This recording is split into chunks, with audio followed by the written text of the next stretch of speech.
9. Um monge sem raiva. Quando o começo da estação chuvosa se aproximava, Luan Po chegou a um monastério construído dentro de um antigo cemitério de floresta em Nakhon Phanom. Caminhando por uma pequena trilha na floresta, ele chegou a um salão onde encontrou Luan Tapun, o líder da comunidade daquele monastério, sentado conversando com os demais monges. Luan Po saudou a todos e explicou sua razão para estar ali e a conversa seguiu adiante, mas a certa altura Luan Tapun disse algo que deixou Ajahn Chah muito intrigado. Ele declarava que seu nível espiritual era tal que já não havia mais raiva dentro de si. Era a primeira vez que Luan Po ouvia um praticante do Dhamma falar dessa forma, e sentiu vontade de investigar melhor para descobrir até que ponto aquilo era verdade. Luan Po pediu permissão para passar o Vassa naquele monastério com eles, mas seu pedido foi recusado. Luan Tapun não aceitava estranhos no monastério facilmente, principalmente por Luan Po ter vindo só e de surpresa. Luan Tapun ficou desconfiado, pois não tinha como ter certeza de quem ele de fato era e quais eram suas reais intenções em estar ali. Os demais monges também eram contrários à presença de Luan Po no monastério, porém no final o autorizaram a passar o Vassa no cemitério de floresta, do lado de fora do monastério. Quando faltavam apenas alguns dias para o começo do Vassa, Luan Tapun mandou um dos monges convidar Luan Po para passar o Vassa dentro do monastério, porque um respeitado Ajahn da região o havia alertado: não é apropriado pedir que um monge sênior como aquele passe o Vassa fora do monastério. Talvez ele tenha um alto grau de desenvolvimento na prática do Dhamma e você estaria agindo de forma desrespeitosa. Por ter a contragosto autorizado Luan Po a passar o Vassa dentro do monastério, Luan Ta impôs várias regras para que ele seguisse. 1. Ele não deveria receber as oferendas que os leigos traziam ao monastério, deveria esperar outro monge receber e então compartilhar com ele, caso o monge julgasse apropriado. 2. Ele não participaria da recitação do Ptimokkha. Ao invés disso, deveria esperar a recitação acabar para então entrar e declarar sua pureza.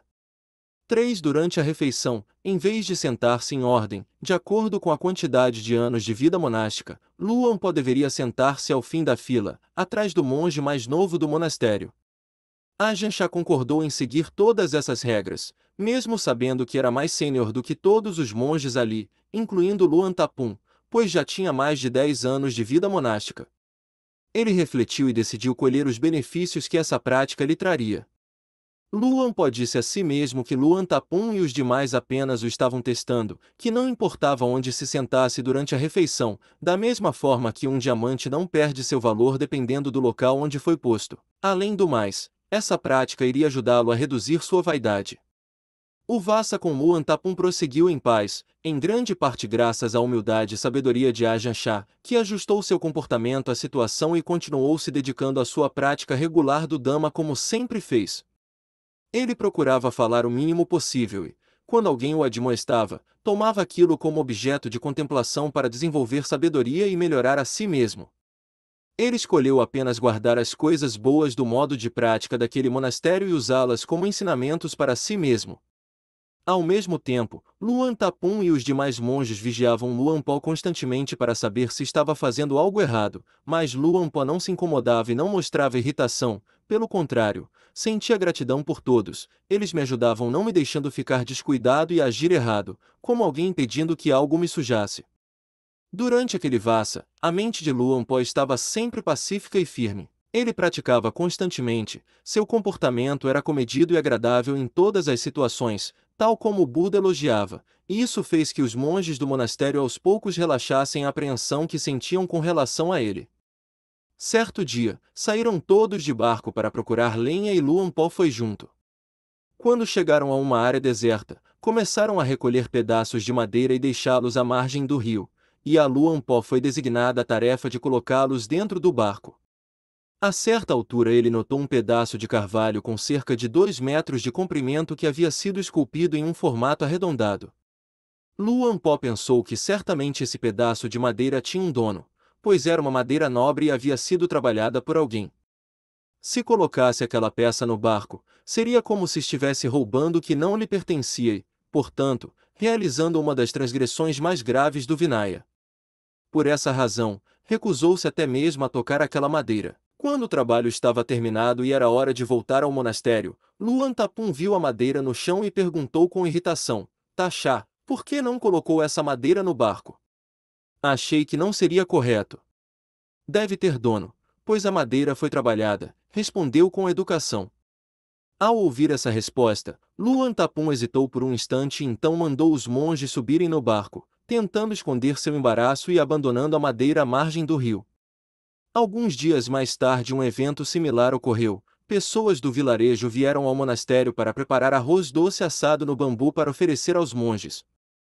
Passando pela cozinha, Luan Tapum notou que o fogo estava alto e o bambu onde o arroz estava assando estava começando a pegar fogo. Não havia ninguém vigiando o fogo e ele deve ter sentido pena de deixar a comida estragar, mas não conseguia pensar em como remediar a situação, já que naquele monastério entendiam que era uma transgressão divinária se um monge tocasse uma comida que ainda não houvesse sido formalmente oferecida e como punição, nenhum dos monges poderia consumi-la.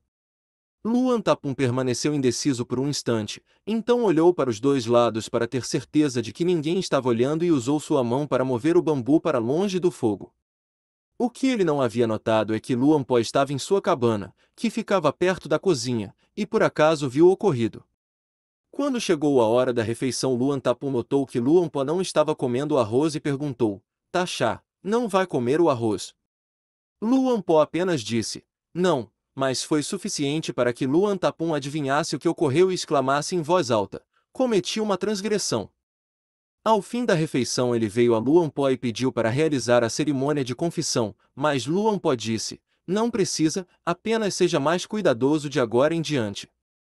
A partir de então, graças a seu bom comportamento, todos os monges do monastério começaram a respeitar e admirar Ajahn Chah. Luan Tapum e os demais decidiram então remover as regras extras que haviam imposto e pediram que ele assumisse a posição de monge mais sênior do monastério, mas Luan Po recusou dizendo que não seria correto fazer isso. As regras que haviam sido impostas estavam boas e ele as continuaria obedecendo até o final do Vassa.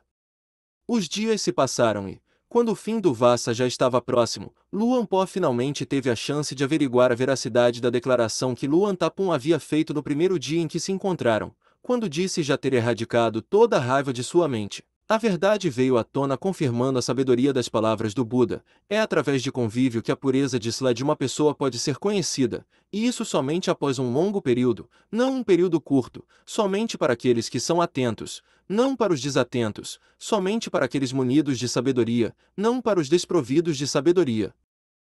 Ele mandou que todos os monges ajudassem a tocar o gado para fora, mas após ter sido expulsa do local, uma pobre vaca, com fome, colocou a cabeça através da cerca do monastério para comer algumas plantas. Luan Tapum já estava munido de uma vara e começou a bater nela sem piedade. A vaca mugia com dor e tentava puxar a cabeça para fora da cerca, mas seus chifres ficaram enganchados no arame. Levou algum tempo para que conseguisse se desvencilhar e durante todo o período em que esteve presa teve que aguentar os golpes cheios de ira do velho monge. Luan Po estava por perto e assistiu com tristeza todo o evento, lembrando-se de como há pouco tempo essa mesma pessoa se vangloriava de ter uma mente livre de raiva. Durante aqueles últimos dias do Vassa, Luan Po se dedicou à prática da contemplação da morte e costumava ir praticar meditação no cemitério perto do monastério, sob um pequeno abrigo construído entre as várias fileiras de túmulos. Era um lugar pacífico e recluso, muito adequado à prática de meditação e à contemplação da verdade sobre a vida e a morte. Certo dia os aldeões trouxeram o corpo de um garoto de 13 anos que havia morrido de febre e o enterraram bem ao lado do abrigo onde Luan Po costumava se sentar. Alguns dias mais tarde trouxeram mais um, dessa vez o irmão mais velho daquele mesmo garoto, que havia morrido da mesma doença. Mais alguns dias e trouxeram o corpo da irmã mais velha, que também havia sucumbido à enfermidade.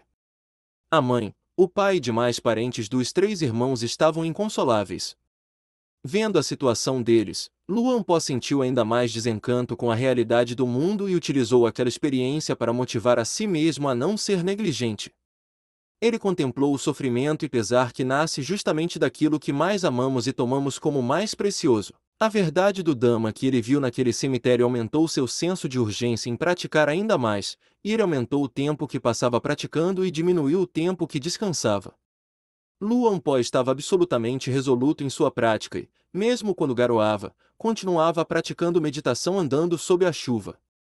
Certo dia, ele experienciou uma nimita em que viu um homem velho deitado, doente e gemendo de dor, com a aparência de quem não demoraria muito para morrer. Luan Po ficou de pé contemplando aquela cena e então caminhou adiante. Ele então deparou-se com mais um enfermo que já estava quase morto deitado ao lado do caminho, seu corpo muito emaciado e sua respiração quase imperceptível. Luan Po parou para olhar e então seguiu adiante. Não muito longe, ele encontrou um cadáver, deitado de costas, os olhos esbugalhados, a língua e a pele inchada, o corpo coberto de larvas. Luan Po teve um senso muito profundo de desapego e, quando emergiu daquela meditação, a imagem do cadáver continuou vívida em seus olhos e não desaparecia. Ele sentiu desencanto com a vida e desejou logo escapar de todo esse sofrimento do Sansara. Após vários dias, Luan Po mudou seu local de prática e começou a frequentar o topo de um morro das redondezas, mas lá havia o problema da falta de água. Ele então lembrou-se de um tipo de sapo que hiberna dentro de um buraco no chão e que sobrevive bebendo apenas sua própria urina. Luan Po pensou em experimentar viver desse jeito, mas logo descobriu que não era possível. Após beber sua própria urina várias vezes em seguida, assim que o líquido atingia seu estômago, era imediatamente expelido pelo canal urinário. Ele então fez outro experimento, decidiu fazer jejum. Durante 15 dias ele experimentou comer uma única refeição a cada 2 dias, mas durante todo o período sentia seu corpo queimando como se estivesse em chamas, havia tanta agitação em seu corpo e mente que ele não conseguia aguentar. Tudo isso fez lembrar das Apanakapatipad, as práticas que o Buda declarou nunca estarem erradas, item Bojani Mataut, ter moderação no consumo. Comer na medida certa, nem muito, nem pouco. Item Indriya Samvara, restringir as faculdades dos olhos, ouvidos, olfato, paladar, tato e mente para que não sejam sobrecarregadas com estímulos que alimentam quilesas. Itens Garino Yoga, praticar continuamente, com firmeza e energia, sem preguiça ou dormindo em excesso. Quando se lembrou desses 3 ensinamentos do Buda e tendo observado que a prática de jejum não era compatível com sua personalidade, abandonou-a e voltou a comer normalmente, uma vez ao dia. A partir de então sua prática fez mais progresso e sua mente permanecia livre de navaranas. Sempre que contemplava o Dhamma, tudo lhe parecia claro como cristal. Ao chegar o fim do Vassa, Luan Tapun já tinha ganhado grande admiração por Ajahn Chah graças à sua conduta, humildade e dedicação à prática do Dhamma. Ele o convidou a atravessar o rio Mekong junto com ele e os demais monges para visitar monastérios no Laos, mas Luan Po educadamente recusou. Sendo assim, ao fim do Vassa, Luan Tapun e os demais partiram em direção ao Laos e Ajahn Chah permaneceu mais uma semana sozinho no monastério antes de seguir adiante com suas peregrinações. Desta vez ele foi em direção a Pulanka, em Nakhon em busca de solução para um problema que estava enfrentando em sua prática. Seu progresso em Sandili parecia obstruído. Ele relatou em detalhes o que ocorria, ia só até ali e então parava, não ia mais adiante. Fazendo uma comparação, era como se eu andasse até aqui e empacasse, não ia mais adiante, então voltava. Estou falando sobre minha sensação, estou falando sobre minha mente, entende? Eu ia praticando, mas quando chegava a este ponto, não havia mais para onde ir, então parava. Às vezes era desse jeito. Outras vezes era assim, andava até dar de cara com uma barreira, então voltava. Já outras era como se não houvesse o que me obstruir, então eu caía. Continuava praticando meditação sentado e andando, mas cedo ou tarde eu acabava nesse mesmo ponto. Que é isso? Eu me perguntava. Não importa, era a resposta que surgia. Seguia em frente por um longo tempo e então parava. Quando tentava avançar mais um pouco, dava meia volta e retornava. O que é isso? Era questão que não saía da minha cabeça. Mesmo quando não estava praticando, essa dúvida persistia e deixava minha mente confusa. Então pensei, o que é isso? Isso que acontece no meu sandhi, estou empacado nesse sandhi. Mesmo caminhando, a dúvida persistia, o que é isso? A questão surgia frequentemente, porque eu ainda não conseguia resolver aquilo, ainda não havia chegado ao nível em que se é capaz de largar das coisas, portanto estava empacado. Pensei nos monges daquela época e me perguntei quem poderia me ajudar. Pensei em Ajahn Wang. Ele morava no alto de uma montanha, Pulanka, com 2 noviços. Ele vivia lá longe, no alto daquela montanha. Eu nunca havia me encontrado com ele, mas pensei que esse monge devia ter algo de especial já que conseguia viver daquele jeito. Luan Po subiu a montanha e permaneceu por 3 noites para poder contar o problema que havia encontrado e pedir ajuda a Ajahn Wang. Anos mais tarde ele relatou um resumo da conversa que tiveram naquela ocasião. Ajahn Wang, uma vez, quando estava praticando meditação andando, parei e foquei minha mente em meu corpo e ele afundou no chão de uma só vez. Ajahn Chah, o senhor estava ciente de si? Sim, por que não estaria? Ele afundou. Foquei minha mente e ele continuou afundando. Foquei em apenas estar ciente dele afundando e deixei acontecer. Foi afundando até chegar ao limite. Onde era esse limite eu não sei, mas tendo chegado lá começou a subir. Subiu de vez. O chão fica aqui, mas meu corpo subiu lá em cima, não ficou no chão. Um pouco mais e subiu ainda mais longe e foi lá no alto. Eu estava ciente de tudo. Estava estupefato. Como isso é possível? Ele então continuou subindo até chegar ao topo das árvores e explodiu. Bum! Meus intestinos, grosso e delgado, ficaram pendurados, enroscados nos galhos das árvores. Tá, Ajahn, não foi um sonho? Não foi sonho. Se não estivermos atentos, esse tipo de coisa pode nos fazer perder o equilíbrio. Foi de verdade daquele jeito. Naquele momento eu acreditava que aquilo era de verdade, mesmo agora eu ainda penso que foi mesmo daquele jeito. Chega a esse ponto. Nem precisa me dizer sobre nimita alguma, é possível chegar mesmo a esse ponto que acabei de relatar. Se seu corpo explodisse, bum! Como ia se sentir, os intestinos enroscados nos galhos daquele jeito? É uma sensação muito forte, mas entendemos que isso é uma nimita. Ficamos firmes, acreditamos que não há perigo algum. Sendo assim, olhamos para dentro, olhamos até chegar à mente. Ela permanece assim por um instante e então desaparece. Então a gente senta e se pergunta, que diabos foi isso? Eu vim prestar reverência a Tajan porque já não sei mais o que fazer. Comigo não acontece como o senhor descreveu, é de outro jeito. É como se andasse sobre uma ponte, é como se essa ponte fosse alta, sobre um rio. Vou andando e então paro, não tenho mais para onde ir então, o que fazer? É assim, dou meia volta e retorno. Às vezes ando até lá novamente, isso acontece dentro de Sandi, chego ao mesmo ponto e acaba, pois não há mais para onde ir, então volto. Tento ir mais adiante, mas não consigo. Às vezes vou e é como se algo me obstruísse e bato de cara, pum. E não tenho mais para onde ir. Isso já vem acontecendo há muito tempo. O que é, Taaja? Isso é o fim, é o limite de Sa. Sendo assim, para onde poderia ir? Fique de pé bem ali. Foque sua mente bem ali, se ficarmos de pé bem ali, Sa se desfaz.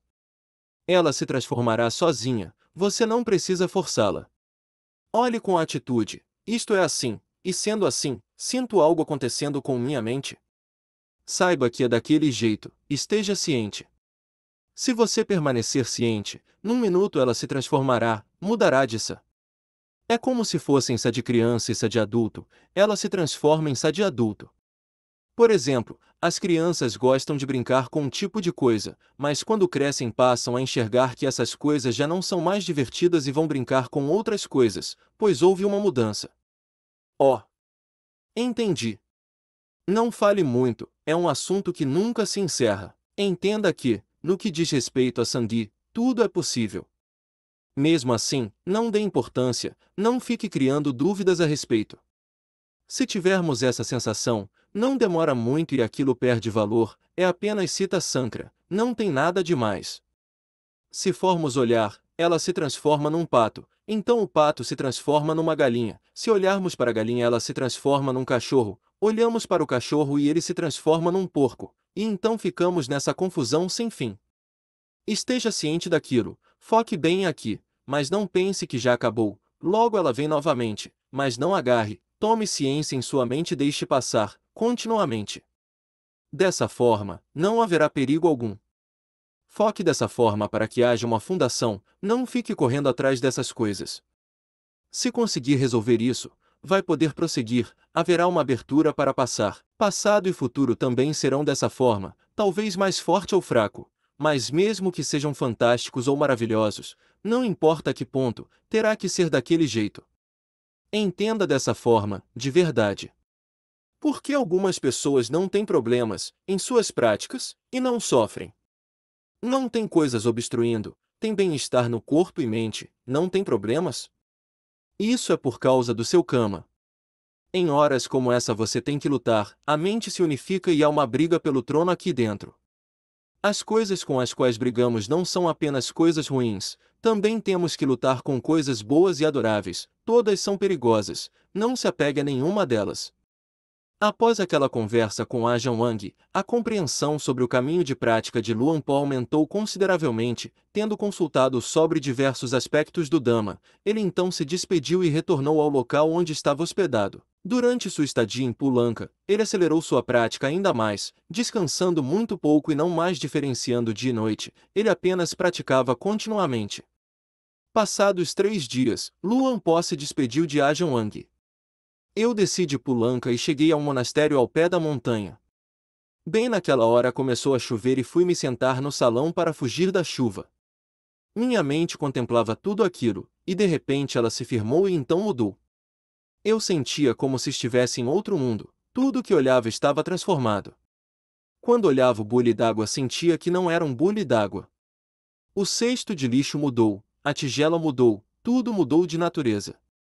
Eram completamente diferentes, como a palma e as costas da mão, como o sol saindo detrás das nuvens que obstruíam sua luz.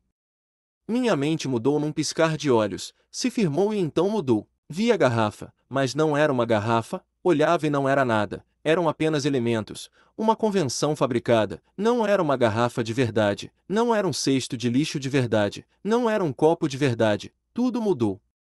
Ia mudando e então voltei minha atenção para mim mesmo e vi tudo em meu corpo não sendo meu, eram apenas convenções. Concluindo esse relato, Luang Por disse a seus discípulos, não vacilem em sua prática, dediquem-se de corpo e alma. Tenham firmeza em suas mentes, pratiquem. Não importa onde vocês ouvem ensinamentos ou estudam livros, aquilo é conhecimento, mas não é um conhecimento que alcança a verdade. Se conhecem, mas ainda não alcançam a verdade, vão continuar vacilando e em dúvida. Se conhecem de verdade, o assunto se encerra. Podem dizer o que quiserem, a verdade continua sendo daquele jeito, é certa daquele jeito. Quando nossa mente volta ao normal, não importa se rirem, chorarem, ficarem felizes ou tristes, ela não mais vacila perante qualquer coisa neste mundo. E sobre a importância de ter acesso a bons mestres, ele uma vez disse: é possível praticar sozinho, mas para alguns isso vai resultar em progresso lento, ficarão andando em círculos. Isso é algo com o qual fazemos contato com nossas mentes, por isso, se há quem nos indique o caminho, vamos mais rápido, pois teremos uma abertura para contemplar. Todas as pessoas são assim, quando atolam de verdade. Após deixar Pulanka, Luang Por foi até Wat Pah Non Rai prestar reverência a Luang Pu Kinari e naquele encontro Luang Pu lhe disse: Taxá, já viveu em peregrinação tempo suficiente. Você deveria agora procurar um local para tomar residência, numa área plana. Luang Por então disse: eu decidi voltar para minha terra natal, em Ubon. Luang Pu Kinari respondeu com um curto alerta: está voltando para casa porque está com saudades de alguém? Se sente saudades de alguém, por causa daquela pessoa, máculas surgirão em você.